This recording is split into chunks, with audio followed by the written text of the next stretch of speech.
This woman just burst into tears. She was, Jeff, just nobody cares. 3 different types of cancer, and my dog got sick, and my mom died. Oh my gosh, so many things that were going on in her life that were adding stress. And she just wanted to come in and get this special drink. And I asked her, I said, ma'am, I'm so grateful you've kept coming here and allowed us to get it wrong long enough for me to meet you and ask that question. Would you be okay with a hug?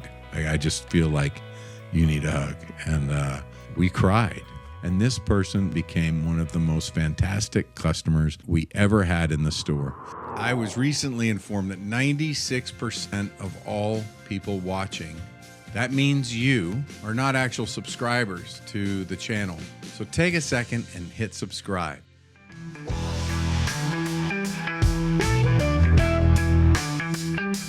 Welcome to The Point with Jeff Spikes, the show about achieving goals, embracing growth, and finding your true path. And now, here's your host, Jeff Spikes. Hello, everyone, and welcome to The Point.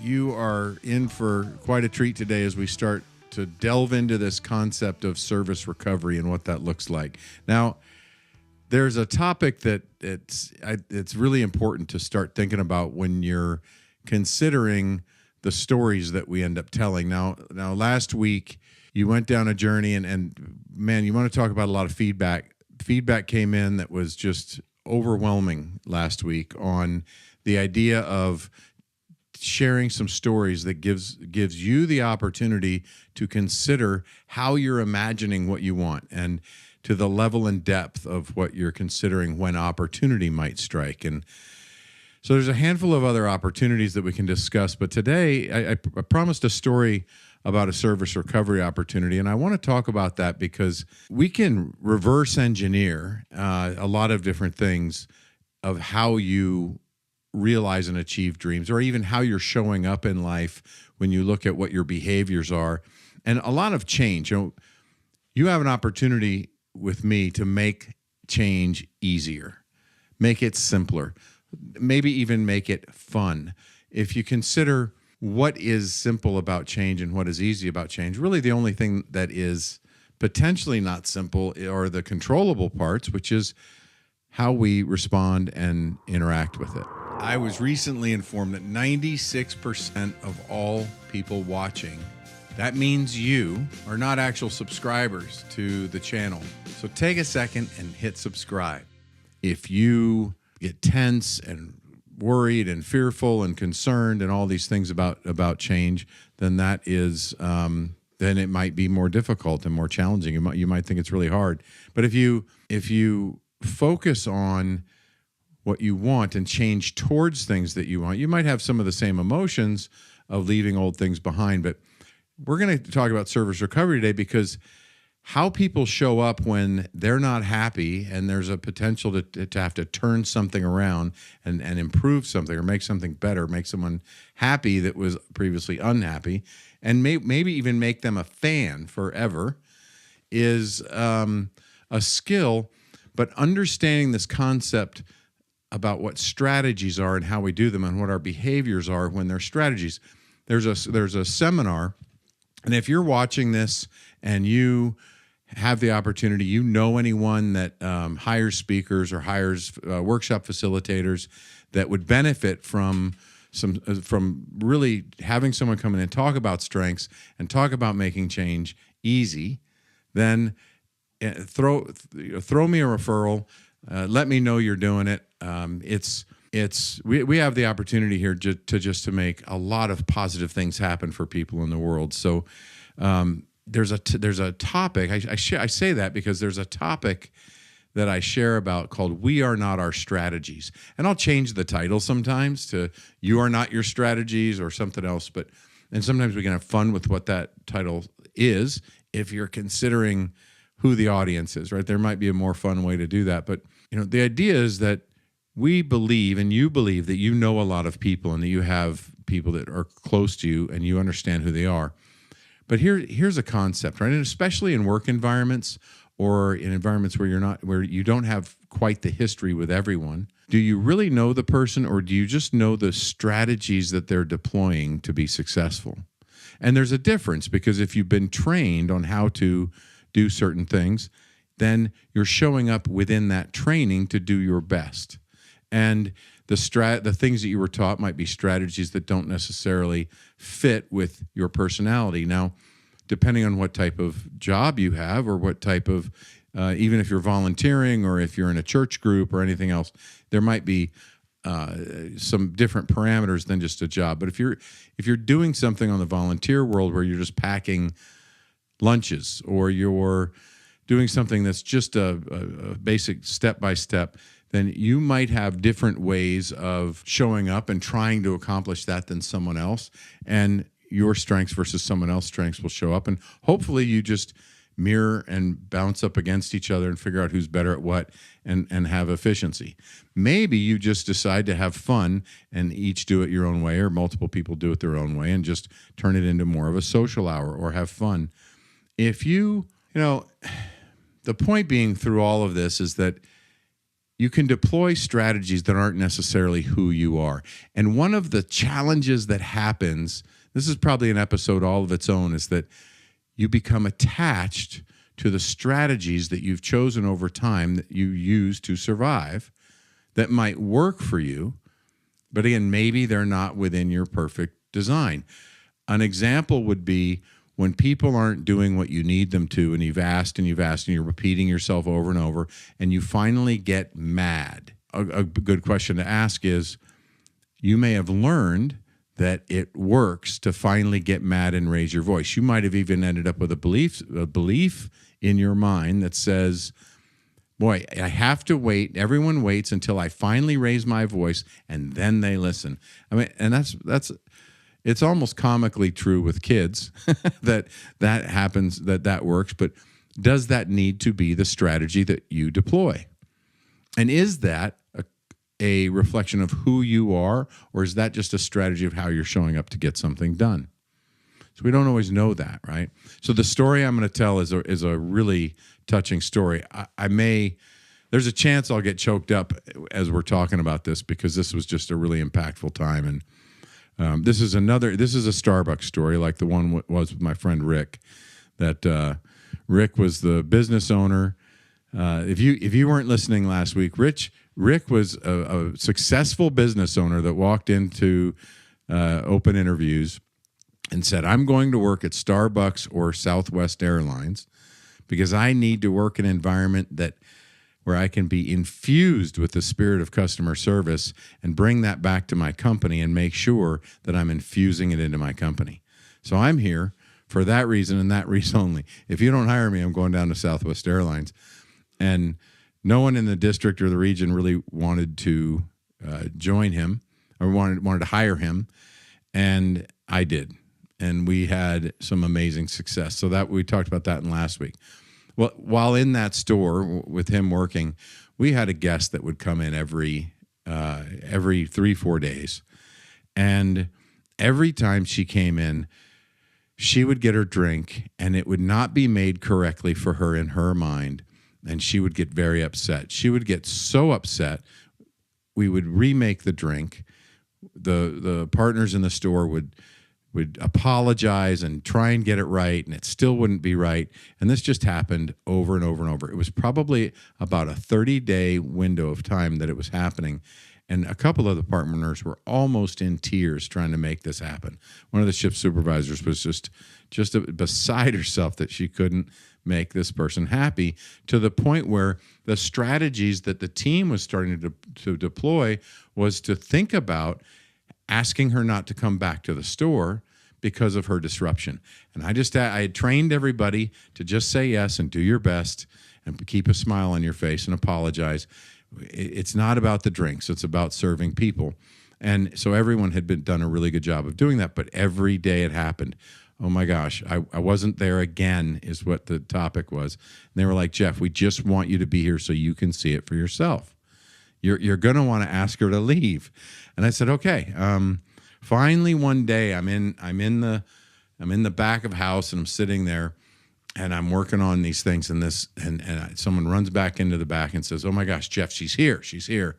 And they had already made her a drink. She was already unhappy with it. And I said, great, I'll be right out. And honestly, I don't remember if Rick was there that day, but Rick and I talked a lot about this later in, again, how we can duplicate this, multiply this, and help people understand the power of connecting with another human when they're not happy, and understanding that they might be deploying a strategy to get something that they need or want, and it's being misread or misunderstood. And typically speaking, when somebody's upset, a lot of the time, the thing that they say that they are upset about, and look in the mirror with yourself figuratively. Don't look in the mirror if you're driving. Well, I guess you have a rear view mirror, but figuratively look in the mirror and think about, when have you been really upset about a customer service experience? And you weren't really upset about what the person said or did. It had something to do with deeper underneath, about the way you felt, or something that was happening, or something you were tired of, that really didn't have much to do with what you were getting upset about. Although that might have been a point of order, or, at this point, it's the nature of it that I just have to, that's just wrong. I'm doing it for principle's sake at this point, or whatever. Think of a time when you were upset about something, and what you were upset about was not really, what you were talking about and complaining about or describing to somebody wasn't really what you were upset about. So that's often the case. Now, this woman came in, I walked out and I saw her, and she was visibly, intensely tight and bound, and her face was just, you could see that she was just not happy. She was red from just being mad, and I just stopped and I said, "Ma'am, I'm so sorry. I'm the manager, and I'd love to connect with you over this for a minute. I apologize that we're not getting your drink right." And she went off. And I just stopped and I said, "Ma'am, would you mind?" Now, notice, you ask permission first if you're going to change your proximity to an upset client in person. If they're on the phone and they're upset, you can still ask the same person, "Can I change the tone?" Or would you mind if I talked about it in this way? Or ask a question. But asking a question often helps the person feel empowered. And you see, I just asked a question. "Would you mind if I came around the counter and met with you over here, closer, face to face?" She goes, "No, that'd be fine." And I was recently informed that 96% of all people watching, that means you, are not actual subscribers to the channel. So take a second and hit subscribe. I come around and I look at her, and I purposefully drop my shoulders. So I'm standing, and she was shorter than I was, and I dropped my shoulders and I said, "Ma'am, we'll make you 100 coffees. We'll make you 1,000 drinks. This is not about the coffee. This is not about the drinks. We'll make you as many as it takes to get it right. As a matter of fact, we'll make it until we get it right, and then I'll make sure that it's right, and I'll train every person in the store exactly what it is, and I'll put your picture by it so that every time they see you walking in, they get working on it, and I will make that drink right one way or another. I will be tenacious, and I will dig in and never give up, and you will have the drink you need." And she's looking at me really confused. I don't want to waste your time and spend all the time doing that if that's not what you want. But would you be okay if I made the effort to make sure that your drink was always right from here forward? And she goes, "Well, yeah, that'd be nice." I said, "Well, here's the thing. I get the feeling that this isn't about the drink. There's something else. And I'm very open to being wrong. I could be wrong." I said, "But is there anything else I could help you with? Or is everything okay?" And this is where it gets emotional.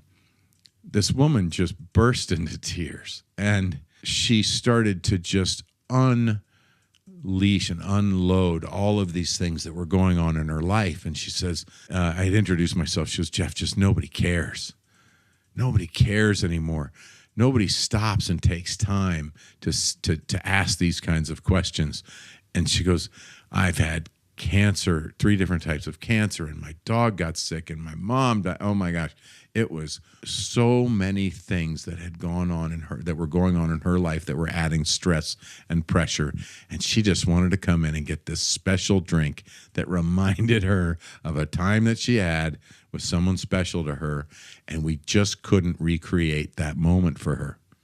And it was driving her, and I asked her, I said, ma'am, I'm so grateful you've kept coming here and allowed us to get it wrong long enough for me to meet you and ask that question, because this is what matters. And I asked her, it's not appropriate in retail environments and places to do certain things. But in this case, I just broke the rules. I said, ma'am, would you be okay with a hug? I just feel like you need a hug. And we cried, and we were grateful, and we talked. And this woman became one of the most fantastic customers that we ever had in the store. Everyone got to know her name. She got to know everyone's name. And she came in, and when she came in, I don't remember how many drinks we comped her, but I think I gave her a bunch of service recovery coupons, or I loaded a Starbucks card for her. Partners all chipped in. Like, everyone chipped in and made sure that she was taken care of for quite a while. And then she got to learn that everyone there that she had been so mad at really had been trying so hard to make her just the right drink. Well, over time, we got more opportunities to sit and talk. And one of the things that stood out to me the most was that she was deploying strategies for survival to keep her moving. Something about coming back into the store to try and recreate the special memory or moment that she had that had her thinking of that specific drink. We never learned exactly what it was she was trying to recreate as far as what it was, but we were able to make a drink that worked for her, that helped. But no one could put their finger on whether or not it was something that was something seasonal or something else. But we ended up being able to duplicate that moment for her and have her enthusiastically satisfied. But this is coming from someone that came in and yelled at everybody about every 3 days and had a miserable time. So she was deploying strategies that helped her feel like she was still trudging forward, trying to achieve something positive in the middle of all these things that were happening negatively. And the fight she had at a coffee shop was still fulfilling some type of a drive in her so that she'd still feel alive, even if it was a nasty, argumentative time. She felt alive, trying to recreate, trying to chase, trying to find that vision. So what a great lesson it was for everyone there that had been wanting to ask her to leave, and because it was so disruptive, and because what they realized is that they had no idea what was underneath everything that was going on with her. And they knew they didn't want to participate or have anything to do with tipping her over the edge of feeling worse about herself. So a lot of gratitude was shared in that store But so here's what happens for, change. And here's what happens when you're in strategies that aren't working for you anymore, that you aren't possibly able to get past. And one of the reasons change can feel so stinking hard is because we become attached to the strategies that we're deploying in our behaviors. And behind those strategies and those behaviors are these stories we've made up about why that's how we need to do things. And if we're attached to those stories, it's because there's beliefs behind it that give evidence and build up to the idea of this is why I believe these things and why I do these things, because and we have conviction about it. So when we realize something needs to change, some things are so automated and anchored in that it's very difficult to flip that around and do something completely different. And that's the thing to do. The thing to do is to completely flip it and reverse it when you find that you're in a situation like that. Coming up soon, someone asked me to revisit the idea of how to make change quickly. That's where you can get into reverse engineering what you want. There is an opportunity, right, to flip around what's happening when you're doing something. And instead of you look at the behavior. Now, if you get into behavior modification when you're trying to change, it will take a lifetime. Now, if you're starting new behaviors, that's different. So it's easy for you to get confused if you haven't practiced intentionally changing something. A new behavior and an old behavior can be handled very differently. A new behavior, you can come at it by starting in the most minimal amount that you can guarantee you'll do repetitively, so that you can gain consistency with it, and then you begin to learn. You get accustomed to it, and you begin to automate the behavior, kind of like driving. You drive enough and you automate the behavior of driving. Any behavior you do enough, you barely remember how to shift gears. You just know you do it all the time. Not that you don't know how, but it's so automatic you don't have to think about it while you're doing it. So in new behaviors, you can go about repetitive motions and repetitive movements and repetitive thoughts and practices that will help that, and then you can anchor those in quickly. But with old behaviors that you are having a difficult time getting around or changing, most of the time, if you're focused on that outer rim of things, of behaviors, it can take a long time to change. However, if you come back to the stories and disempower some of the stories and focus on the beliefs and question, what am I valuing that has me doing these things? What is the value that's back in the center of it? Because your identity, the main core of your identity, has specific values. And if you change the value, all of the beliefs, the stories, and behaviors attached to that value can very quickly just completely change. There's a lot to that to have it really successful, and that isolated alone as a strategy is great, but it's not necessarily as easy as that, because there's other things. And some people will promote ideas and give you just those pieces and not share that there's more to it to really make it simple. But that's the truth. There's more to it. Having the bigger overarching goal and then some other goals in between and understanding where you want to go is critical. It's critical because it helps frame and design what the value is and why you're valuing that. Working in a company on development plans and on some changes of behaviors, there's some resistance and some struggle with trying to accomplish some of the tasks that need to be accomplished in the setup of how it needs to be done. Asking what's happening, people, and we're having everyone write down 3 challenges, opportunities, or wins every week, and the messaging was, man, that's hard to do, but everyone was valuing perfection or having a great challenge, opportunity, or win to write down. And one of the questions we started to ask was, what if you were to value completion and not worry so much about content? Just value completing 3 things a week in 15 minutes. So that way you're forced to make it fast and easy. And it's important to wrap it up in 15 minutes. Schedule a 15-minute window and value getting 3 things and not worrying about the quality. Well, once that's the value, it's much easier because you're not worried as much. Now, the only thing that makes that difficult is if you're still attached to some story or belief about why the challenge, opportunity, win needs to be impressive or needs to be a perfect idea or something else that makes it difficult to pick one or think about. Because really, we face challenge, opportunities, and wins, I think 3 times a minute sometimes. Sometimes they happen all at once in one opportunity, one situation. So it's what we're valuing at the time that allows us to accomplish it. Now, that's a lot like what we do in designing strengths, in that I just picked a really small thing to talk about how to get that done.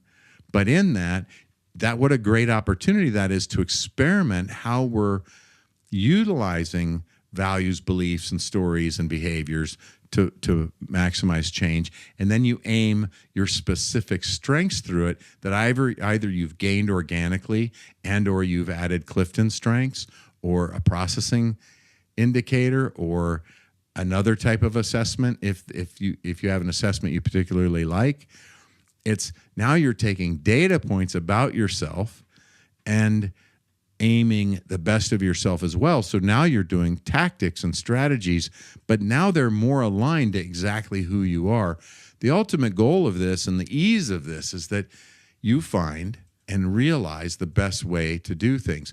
And you may laugh, but sometimes what it is more than anything is that you stop overusing the most profound, intense, amazing tool you have, the gift you have, because you start to use it sacredly. So teaching a class of coaches this past weekend, I think it was Sunday, I was teaching a class, and one of the people who stood up for the first coaching demo had connectedness in their Clifton strengths, and everyone in their life was like, would you stop telling us how we're all connected and how it's all connected and all the things?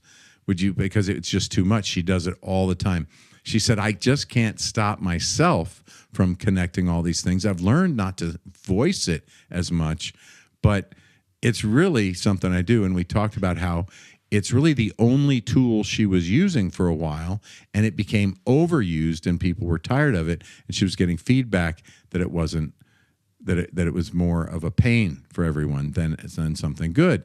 And there are certain things that we can do that can be that way, where we can become overbearing or not impactful enough, or because we're leaning and utilizing one of our primary strengths as if it's the only tool we have, rather than considering it sacred and only using it when you know it's being valued, and holding it for those most opportune times and most opportune moments. Otherwise, managing it versus just using it all the time. Managing how we do that. Now, that's where we get into really nuance of helping you design your strengths and make life easy and make change easy and make acceptance easier and all these things that we strive for. Happiness, confidence of how you're showing up and how you're doing things. Because Clifton Strengths is great because there's 70 years of science behind it saying, that offers a lot of confidence that, hey, this really is something you can count on. So we're going to wrap it in there, but more of this is to come. And the bottom line stays the same, that you're wonderfully, beautifully, amazingly created and made. And if you're here breathing and all of the things that have got you to this moment, that you were able to be born, the growth curve there, and that everything in your body is still working well for you to be able to sit here. There's miracles happening all the time that we just don't understand. And one of the things to that too is that you're more unique than one in a million. And if everyone else is too, that does give us quite a bit of similarity. But if we continue to look for the differences in a positive way, it's not so much looking for the differences, it's looking for that something special in you, and you looking at others and looking for the something special in them. Always looking for that something special, and trusting that when you meet somebody, you may not really be meeting them for who they are. There's a very good possibility that you're only meeting the strategy that they're deploying in that setting, in that moment, in whatever agenda they have for being where they are and meeting you. And it is worthwhile getting to know people deeper and better than that. And it is really worthwhile when the intention is to be the best of yourself, because no one else can do that better than you, and to embrace looking for being curious and finding out what that is of others and being of service to them in your special way. So look forward to more of this. If you're on TikTok, and take a look at the book link, and there's an invite for you to get you into one of the groups that we're having for designing strengths, and there's some offers for you. We're seeing huge things, 13,000 views, and it'd be great to turn that into followers, and I will learn how to do as much of that as I can. So, and I'm excited to do that. It's such a gift to be able to work with people to help them find the best of themselves. And even better than that is to help you find the best of yourself and also move forward in that. Move forward in the best of yourself and really begin living a more fulfilled life and whatever that looks like to you. And sometimes there's an unwinding that needs to happen or that can happen. And sometimes there's just a launching and a thriving that can happen. But whatever it is, we're here to support. And I look forward to seeing more of you. Have a great week, and we'll see you next time. Thank you for joining us for another amazing episode of The Point with me, Jeff Spikes. Please visit jeffspikes.com for everything you would need to know to engage with me offline. And lastly, thank you for your time, your attention, and your consideration. This is The Point.